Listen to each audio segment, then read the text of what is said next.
Hello, everyone. Good morning. I'm super excited to be here. Even my Fitbit can confirm that. I'm right now burning fat. Hopefully, it's the fat from the wine yesterday.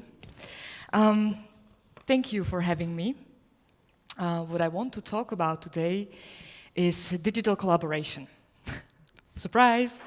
Well, but I'm leaving the word business on purpose. I don't know if you have noticed on the opening slide. Um, I was trying to confuse your minds.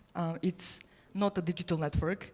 It's pins you use to pin nodes on a pin wall. And I did it on purpose because digital collaboration is more analog than we think. And I think we have heard a lot of stories yesterday about how analog actually we are. But before I reveal the story, I shall introduce myself, because I guess that's polite. My name is Adriana, and I work for a Dutch bank called ING. It's one of the big national banks. It's also quite multinational and international. We operate in quite a lot of countries. I'm originally from Slovakia, and I moved to the Netherlands to do precisely this, to do this job. I got this opportunity and I just dropped everything in Austria where I was living and just thought, I'm going to work on architecture, strategy, and innovation. Because that sounds super exciting. The agenda for this short talk, I will start with the end of something, with the end of the expert.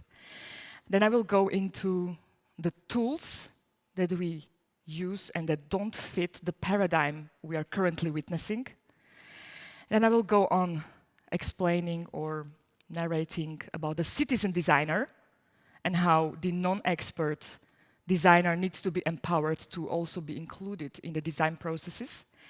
And I will end with a toolbox I am working on that is precisely meant to be given to the citizen designer. A toolbox for ecosystem innovation, a cliffhanger. So let's dive right into it. The end of the expert. You know, if there is an end to something, there is typically a beginning to something. That's how evolution works, that's how nature works, right? So it doesn't have to be depressive, doesn't have to be pessimistic. And here I want to highlight the transformational changes that the digitization of communication has brought about. You know, the digitization of communication. Everything that is digitizable will be digitized. And this has profound impact on the shape of the firm, the public and private institutions, the public and private enterprises, and how they operate and how they conduct their affairs. Likewise, there is a new shape of a customer. The customer doesn't want to sit at the end of a value chain anymore. Value chains are breaking down. The customer wants to be involved in the value creation process. And finally, there is also a new shape of scale. We hear it all the time, also yesterday and today in the previous talk. Engagement becomes a new scarcity. There is a need for organization to be learning at scale. It's not enough to be efficient at scale anymore. We may harness learning. So, and these changes or these implications have also implications on how we do innovation and how we innovate. I'm quite confident to say that all of us here, as we are sitting here, we are offering as an organization some sort of a product or a service, right? We are the expert. We have the solution for a problem our customer has, just like we have our mobile banking app. Right? Every pixel, every color, every feature is put in that app by someone working at ING. God forbid that it's someone that is not working at ING. So, I'm the expert. I know what your problem is. That's how we do business, right? And guess what? I have a solution for you. Well, this mode of creation shifts slightly when you involve the customer in the value creation process. And IKEA is a great example. Cheekily, yesterday I asked at the networking dinner how interrogated if my example will be correct, so let's go into it.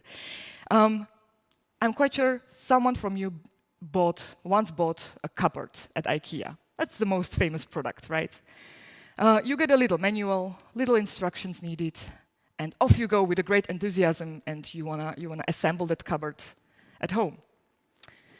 No mistakes, no screws left. And there are people that actually take IKEA products, take such a cupboard, and they don't use it as a cupboard, they use it as a lamp. They hang it on a ceiling in Amsterdam, that's at a restaurant in Amsterdam, and this is how they flipped the purpose of that cupboard.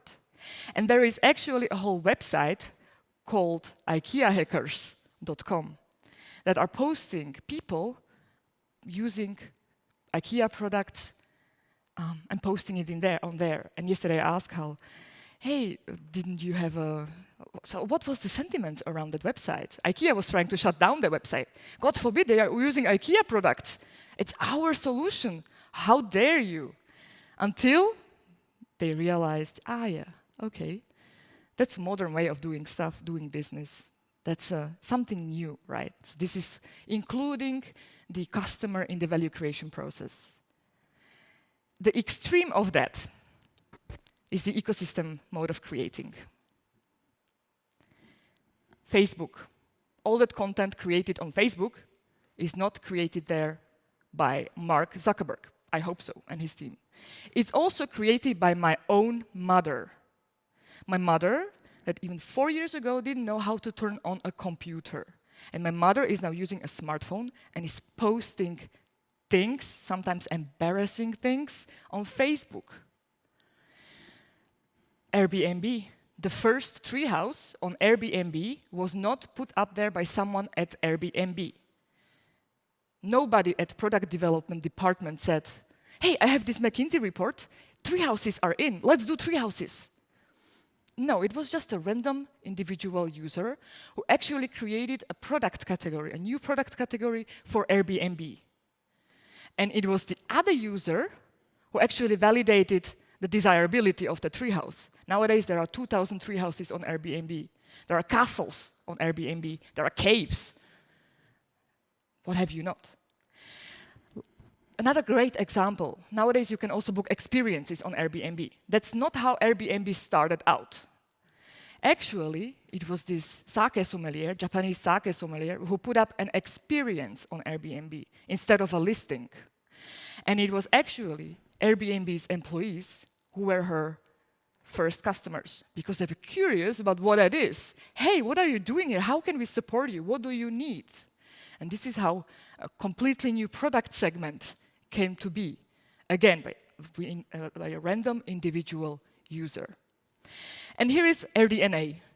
AirDNA is a website that screens, a company that screen scrapes short-term vacation rental data and sells it as a subscription to city planners or real estate agents. Quite a successful business. Without Airbnb, there wouldn't be AirDNA. These two companies are not affiliated whatsoever. There is no commercial relationship between those companies. Wouldn't it be great to integrate AirDNA in the product catalog of Airbnb? So this is the extreme side of the innovation, the ecosystem innovation. And I'm going to reveal you a secret. This is not going away, and this is going to be more and more dominant way of organizing in the world. The value creation is more and more external to the organization. It's not the organization that creates the solution, but it's someone who has a treehouse. It's my mother who can create a solution.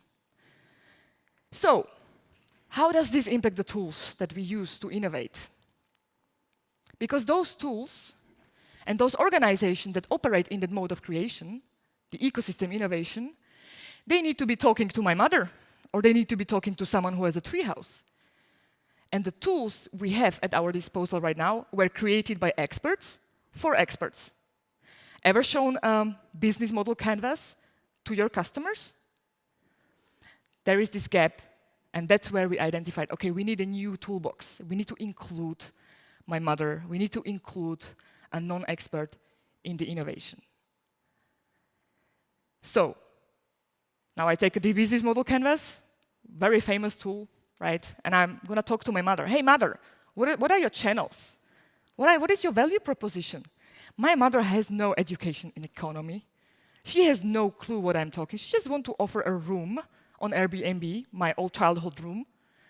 She doesn't care about these words. She just wants to actually have a simple tool to do that. And there are many of these kind of tools created by experts for experts. There is also this one, great canvas. I'm telling you, really great tools, but you need to have a proper education or a presentation, an introduction, you need to spend a half day on actually understanding what this tool is doing. And actually, what we do is, if I would show that tool to my mother, it would be like showing her an engineering blueprint of an iPhone, right? Instead of actually giving her an iPhone to start creating value. I actually have been working like that for quite some years. We had this wonderful workshop, platform design workshop. Everybody was, yes, great energy, 2 days, great catering, awesome food, enthusiasm, epiphanies, click. And after the workshop, everybody went on and did their day-to-day life, or day-to-day business, right? In the end, it was too complicated. They didn't know how to use the tools because they forgot this one word and how to use those tools. And actually, it took a pandemic to realize that what we were doing, that we were actually doing the wrong things all along. 2 days workshop, 2-day-long workshop. We were forcing people to sit in front of a screen for 2 days. Can you imagine how rude that it's actually rude to force people to sit in front of a screen and fill in digital canvases with sticky notes, right? I even made videos. It's also a topic here, right? But it was still showing them a video, an instruction on how to use the engineering blueprint. So we realized, okay, we need to change this. This is not going to work at scale. Never. So how do you target the citizen designer? How do you make sure that you can talk to my mother? How do you include someone who is non-expert in platform design to actually build a platform? Games are a great example, right? We also heard yesterday something on gamification. People love to play. And if you give kids a board game, there is little instruction needed, right? Sometimes you don't even need instruction. You just look at your co-players and how they play, and then you learn how to play. And are you familiar with the game Catan? So there are people that are actually using Lego to play Catan. Simple rules, and off they go playing. So, you know what? We decided we're going to make a game for a digital collaboration so people can actually play instead of filling in mechanistically autistic the digital sticky notes on the digital canvases. This game includes the non-expert, you play there. And actually, there is also a physical version of that game. We bought magnetic hexagons. We also use Playmobil to breathe a little bit of life into that game.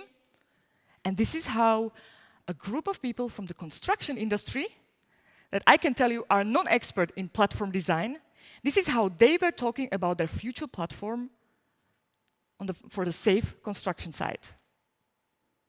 So a game brings, breathes a little bit of reality, a little bit of realness into the whole workshop. And there is also an online version, there is also a physical version. There is also a manual, right? Sometimes you need to make difficult decisions when you are playing the game. Simple manual, 3 pages, off they go. Playing. And this is basically the introduction into the toolbox I was talking about at the beginning. It's a framework that consists of 3 workshops. You start revealing the ecosystem. Who is there? Is there my mother? Is there someone with a treehouse? You look outside of your organization. What's going on in the ecosystem? You look at the trends. You look at the changes in behavior. How do people behave? What could we act on? And then you start positioning your future platform to actually enable a new way of behaving and organizing. And the third workshop is Organize. That's a workshop for you to actually start organizing to build that platform. And we have also a manual for each of those workshops. And we use hexagons for each of those workshops, online or offline. So the future is already here, right? It's just not evenly distributed. So let's make it even, shall we? Thank you for your attention.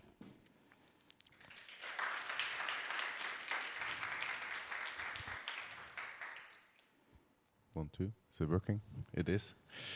Well, thanks very much for the presentation, Adriana. Yeah. I think it's a very interesting approach to look at the tools created from experts to experts. That's my notes I took, and the external value creation in general by the user, which I think, content is generated by users. We learn from users. I think it's fantastic. A fantastic study. What did you learn for ING? For essentially, how can you implement those tools further along the line? How do you see the future in terms of digitalization at your organization? Well, first of all, this is, I don't know if this came across, but this is a shift in mindset. And that's difficult, right? So this is also a cultural shift. This will take time to actually transform. So we have been doing this workshop all over the company for the last 4 years. And then we actually realized, oh, damn, we were doing these workshops really wrong. Like, it was the right thing to do, but it was the wrong thing. So it's gonna take another couple of years to actually, give all the people the tools so they can use it for themselves and that it can scale. So, and then we will see what's gonna pop up out of that. That's how we operate. In terms of the workshop, we are slightly ahead of time, so we have actually plenty of time. If you wanted to, was it that quick? Yeah, we started early. We are okay. And it's all good. But if you want to share more insights, if you guys are interested in what did happen during the workshop, and give a little bit more ins and outs, how you organized it, and what your findings were, in a positive, negative point of view, or maybe you guys have any questions as well for Adriana, that would be fantastic.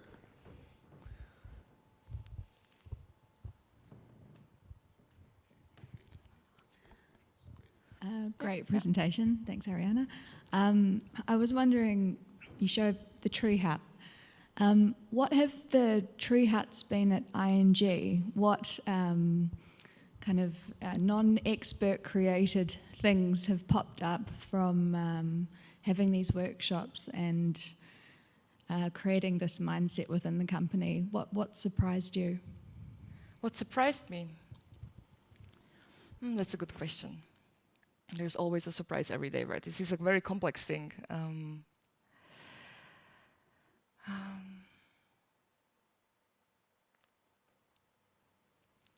What surprised me was also, especially at the beginning, because I said that these tools, they are available all over the internet, right? But as I said before, these tools speak to an expert, and we have seen great minds, great people, designers. We do this also outside of ING, just to learn how others think, because you get the non-ING questions, non-bankers questions. So we do this all over the place where we get opportunity to actually harness the learning and improve that tool. But what really surprised me and what actually hurt, when a designer, a very smart person says, this is too complicated, I can't do this. It's a really great thing and we need that, but this is just too complicated. And yeah, the goal of this is really, especially of the game, is to create the smallest barrier between the human being and its creativity and the solution. So I think this is the approach that we advocate all over the place. But yeah, this is really the thing that hurts when people say, I can't do this on my own. So we make it as self-serve as possible, so people really can want to play with that. Thank you for the question. Do you have any? Oh, we have a question from the digital world. Yes. The question is, what is the usual time frame from the start of workshop to delivery? Delivery of the solution Or the, okay, just the workshop. Yeah. So we used to be doing the physical version of the workshop was 2 days. We gathered, we did a nice introduction that was a half a day presentation about why we have to do this, because it's inevitable, it's a force. And then we went on with discovering the ecosystem. We mapped all the organizations and people and things, even things, if you believe in robotics, right, that are in that ecosystem. And then we went on into, okay, what are the motivations of these people to be participants in the ecosystem? Because ecosystem, most of the time people think, okay, it's something very technical, that we have to build an ecosystem. However, the ecosystem exists. That's what we believe. It's there.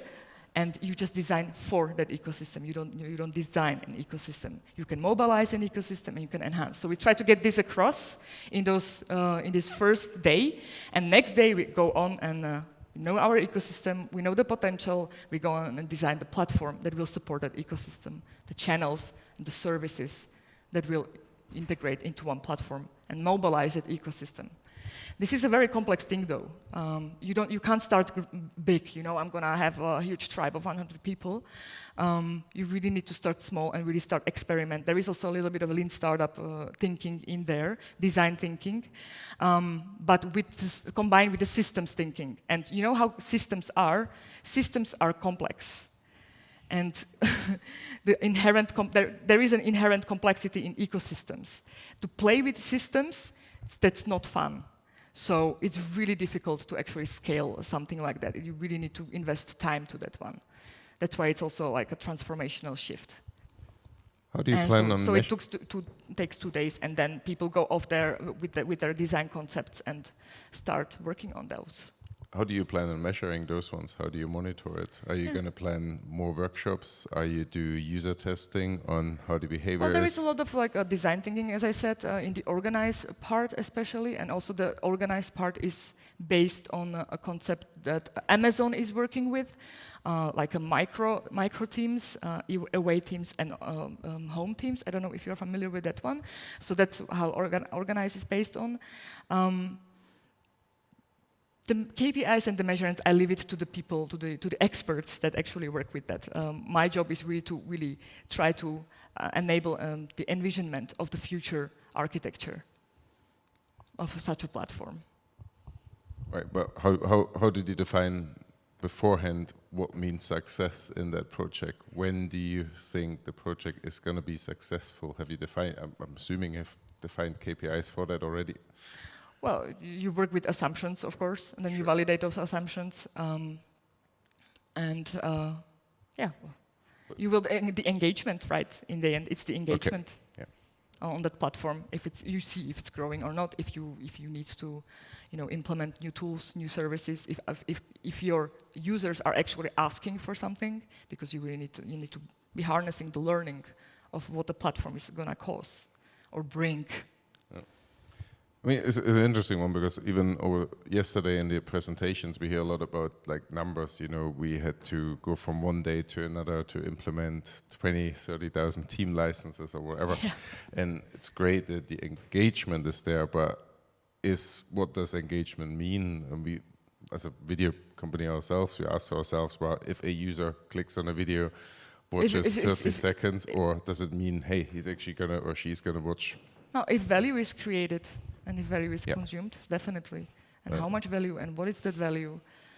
So that's why I was asking about the measurement, because if you only track engagement numbers, what does it tell you? It tells you something, but the value, how do you measure that? And what's the value? Like, what do you see happening? How are users behaving?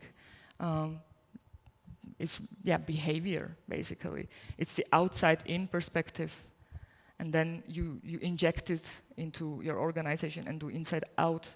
It's like flipping the coin every time.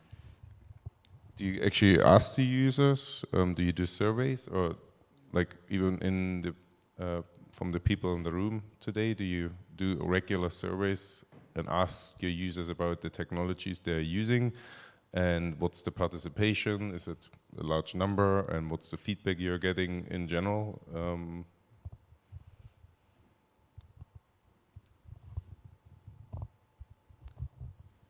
No one? So, I mean, it's an interesting one to do service just as an idea, I think, as well. There was a question, sorry. I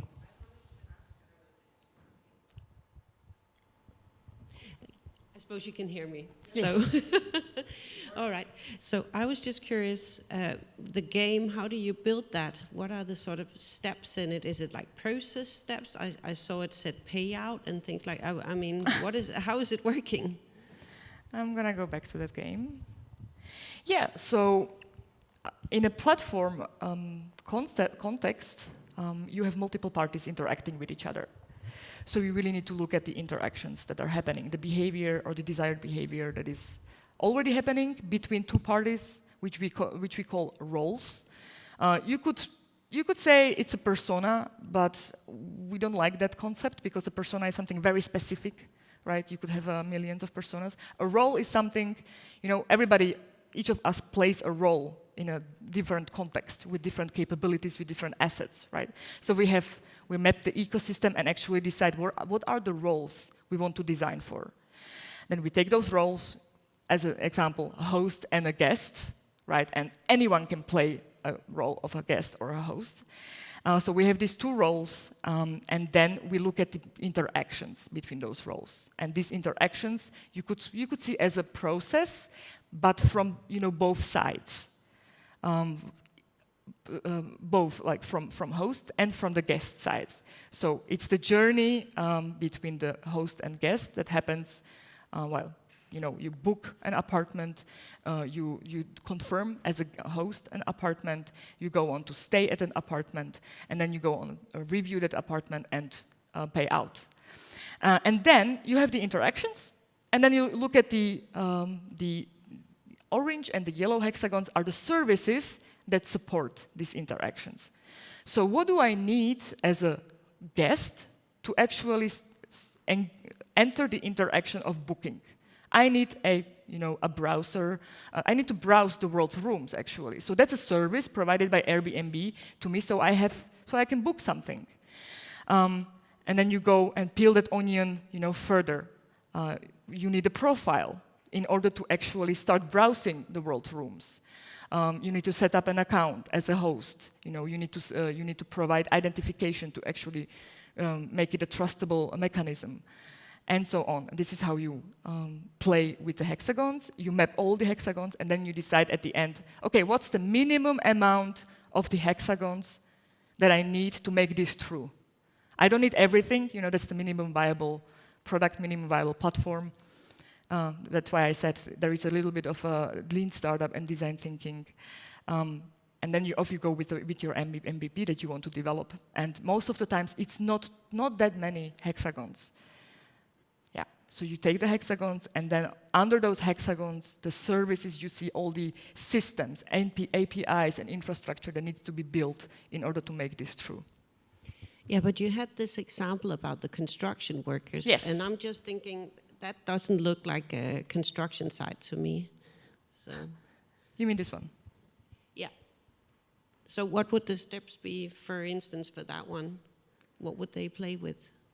Does it need to be saved? I mean, what you have so the unidentified roles that are in populating the construction industry ecosystem. And the funny part was that the participants identified also home and families as playing a role in that process. So that was kind of interesting because it was really going beyond the organization, the construction industry organization. This is in Dutch, so don't even know if I can see something, but they were basically envisioning the behavior on the construction side and who could actually enter a specific role they identified in that behavior. As a construction worker, you could say that's a role. Then you have a safety guy, that's another role. And you build services for these roles to actually start interacting in this fashion. Thank you. Well, thank you very much again, Adriana. And I'm definitely going to check out IKEA Hackers. I'm not sure if Hal paid the wine last night for new ideas creation. Thanks very much for your presentation, and give applause to Adriana, please. Thank you.